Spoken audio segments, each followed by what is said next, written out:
تو میرے ملک میں آج ایک بات کہی جا رہی ہے، اور وہ یہ کہ اگر نصاب ایک ہو تو پھر قوم بن سکتی ہے، اور اس پہ آج ایک عرصے کے بعد کام ہونے جا رہا ہے۔ اس لیے کہ ہم ایک ہجوم ہیں، ہم قوم نہیں بن سکے، تو چونکہ متشدد مزاج کے نصابوں کے نتیجے کے اندر افراد بھی اسی طرح کے پیدا ہوں گے، اس لیے اگر پوری قوم کو ایک نصاب پہ جمع کر لیا جائے تو پھر قوم ایک بنتی ہے۔ اگر یہ بات شعوری طور پہ ہم نے طے کر لی ہے تو پھر اس بات کو سمجھیے، اگر نصاب ایک ہوگا تو پوری قوم ایک قوم بنے گی، اور اگر نصاب قرآن قرار دیا جائے گا تو شرق سے غرب تک بسنے والی امت بھی ایک امت بنے گی۔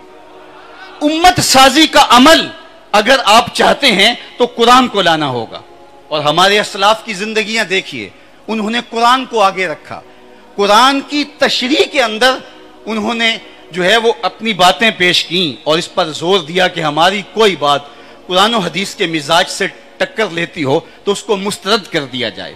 قرآن مجید، بلکہ ان کی احتیاط کا عالم یہ ہے کہ حضرت جنید بغدادی رضی اللہ تعالی عنہ ایک دن اپنے مرید کو ایک صندوق دیتے ہیں اور فرمایا بیٹا اس کو اٹھا لو اور دریائے دجلہ کی موجوں کے سپرد کراؤ، اور سنو اس کو کھول کر نہیں دیکھنا اس کے اندر ہے کیا۔ کامل مرید وہی ہوتا ہے جو شیخ کے راز کی حفاظت کرے۔ مرید نے صندوق اٹھایا اور دریائے دجلہ کی موجوں میں پھینکنے کے لیے کنارے پہ پہنچا۔ جب اس نے وہ صندوق پھینکا تو کیا دیکھتا ہے کہ پانی راستے چھوڑ دیتا ہے، اور بڑے ادب سے اس صندوق کو اپنی آغوش میں سمیٹ لیتا ہے۔ مرید نے واپس آ کر حضرت سے کہا، حضرت اگر یہ منظر میری آنکھیں نہ دیکھتی تو میں کبھی بھی یہ سوال نہ کرتا کہ اس صندوق میں کیا ہے، مجھے کیا غرض اس بات سے، لیکن چونکہ میری آنکھیں ایک ایسا منظر دیکھ چکی ہیں کہ جب تک آپ رات سے پردہ نہیں اٹھائیں گے میری تشویش ختم نہیں ہوگی۔ اس صندوق میں تھا کیا جس کے لیے پانی نے بھی راہیں دے دی، اور اگر وہ کوئی اتنی ہی بابرکت شے تھی تو آپ نے پھینکوا کیوں دی؟ یہ ایک معمہ ہے جو مجھ سے حل نہیں ہو رہا۔ تو شیخ نے فرمایا بیٹے تم نے ایک منظر ایسا دیکھا ہے، بتاؤں گا نہیں تو تمہیں تسکین نہیں ہوگی۔ سنو، میں نے 12 سال کی محنت شاقہ سے تصوف کے رموز و غوامض اور اسرار پر ایک کتاب لکھی، اور پھر 12 سال اس کی نوک پلک سنوارتا رہا کہ اس کا کوئی جملہ شریعت کے مزاج سے متصادم نہ ہو۔ پھر 12 سال سوچتا رہا میں اس کتاب کو لوگوں تک پہنچاؤں کہ نہ پہنچاؤں۔ آج 36 سال کا عرصہ بیت گیا، میں نے سوچا ہے قرآن کے ہوتے ہوئے لوگوں کو جنید کی کسی کتاب کی ضرورت نہیں ہے۔ یہ وہ میری 36 سال کی کمائی ہے جو تم دریا برد کر آئے ہو۔ تصوف کے شہنشاہ، علم کے کوہ گراں، وہ فرماتے ہیں کہ اس احتیاط سے کہ اس کو قرآن مجید کے مقابلے میں سمجھ نہ لیا جائے اور ترجیح نہ لوگ دے دیں، تو میں نے اس کتاب کو دریا برد کروا دیا۔ آج ہر شخص جو ٹیڑھی میڑھی لکیریں کھینچ لے اور وہ بھی سمجھتا ہے کہ میری باتیں حرف آخر ہیں اور اس سے تشدد اور فرقہ بندی کو فروغ ملتا ہے، تو قرآن مجید کے ساتھ جب امت جڑتی ہے تو پھر حقیقی معنی میں امت بنتی ہے، وہ شرق میں بسنے والے ہوں یا غرب میں بسنے والے ہوں، زبان کوئی ہو اور ان کی جغرافیائی صورتحال کوئی بھی ہو، چونکہ جب تھیوری ایک ہے تو پریکٹیکل بھی ایک آئے گا۔ اس لیے جن لوگوں نے کام کیا قرآن مجید پر، انہوں نے اسلام کی وہ شکل پیش کی جو رسول اللہ لے کر کے آئے تھے۔ تو آج آئیے اس حوالے سے اگر ہم دیکھیں تو ہمارے ممدوح صاحب عرس حضور ضیاء الامہ نے وہ مصنف کتب کثیرہ بن سکتے تھے، درجنوں نہیں سینکڑوں کتابیں لکھ کر کے اس فہرست میں اپنا نام لکھوا سکتے تھے، لیکن انہوں نے کام جو کیے تھے وہ متعین کام کیے تھے۔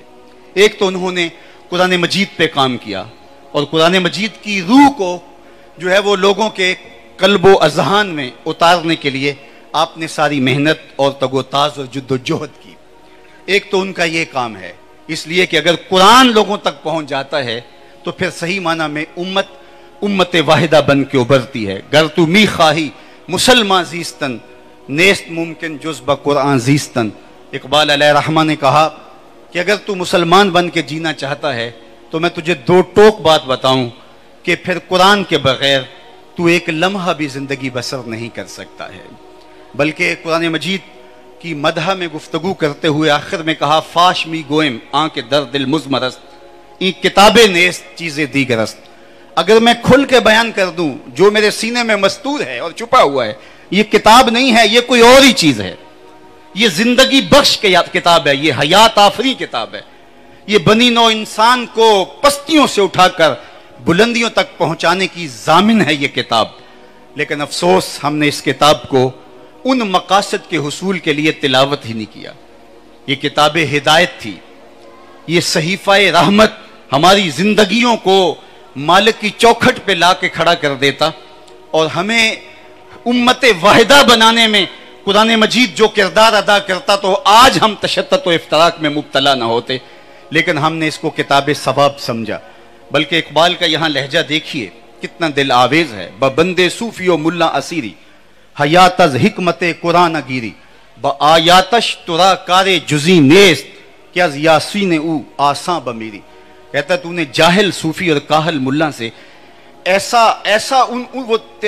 انہوں نے ایسا پھندا تیرے اوپر ڈالا کہ تجھے اس کتاب رحمت کے نور سے محروم کر دیا اور اس کتاب زندہ کے پیغام سے تجھے دور کر دیا. اب تیری حالت یہ ہے تو اس کتاب کو اگر اپنے ساتھ جوڑے ہوئے بھی ہے تو صرف اس حالت میں اس سے تو اتنا فائدہ حاصل کر رہا ہے جب تیرے بوڑھے کی روح اٹک جاتی ہے تو سورہ یاسین لے کے بیٹھ جاتا ہے کہ میں تلاوت کروں اور اس کی روح آسانی سے نکل جائے. اقبال کہتے ہیں اس میں کوئی شک نہیں ہے کہ اس کی روح آسانی سے اس طرح نکل سکتی ہے.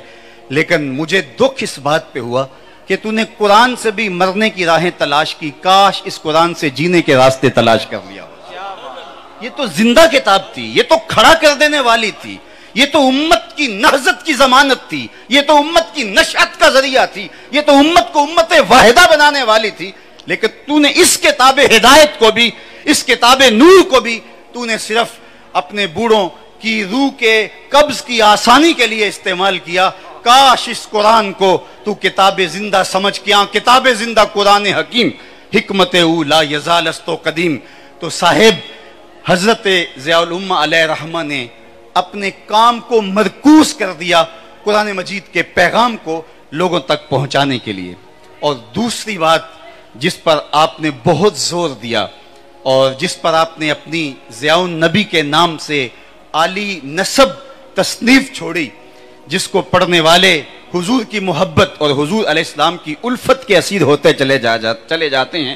یہ کتاب ایسی نہیں ہے، ہم نے بہت سیرت کی کتابیں پڑھی، پڑھتے ہوئے تاریخ کی کتاب کا گمان ہوتا ہے کہ جس طرح یہ کوئی تاریخ کی کتاب ہو. شاید شعوراً وہ اس بات سے آگاہ نہیں کہ سیرت اور تاریخ کے اندر فرق ہوا کرتا ہے. لیکن جس طرح سے حضور ضیاء الامت نے سیرت النبی کے اندر حضور علیہ السلام کی سیرت کے رنگ بھرے ہیں، گویا سطروں کے اندر چراغ رکھے ہوئے ہیں. لفظ لفظ روشنی بانٹتا ہے، حرف حرف نور دیتا ہے. اور جب کوئی ضیاء النبی پڑھتا چلا جاتا ہے، سینے میں ایمان کی حرارت موجود ہو تو ہو ہی نہیں سکتا کہ آنکھیں آنسوؤں کا خراج پیش نہ کریں. اور دل حضور کی محبت کا اسیر ہوتا چلا جاتا ہے. اور سیرت کا حق بھی یہی ہے اور سیرت کا انداز بھی یہی ہونا چاہیے. تو انہوں نے اس امت کے علاج کو دریافت کیا کہ یہ امت حضور کی ذات سے جب دور ہوگی تو یہ امت نہیں بن سکے گی. اقبال نے اس یہاں اپنے لہجے میں ایک بات کہی تھی، عہد ما ماراز ما بیگانہ کرد از جمال مصطفیٰ بیگانہ کرد.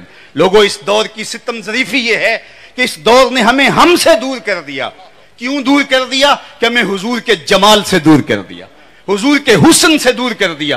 جب جمال محمد مصطفیٰ سے امت دور ہو جائے تو امت کے پلے کچھ بھی نہیں رہتا. امت بنتی ہی تب ہے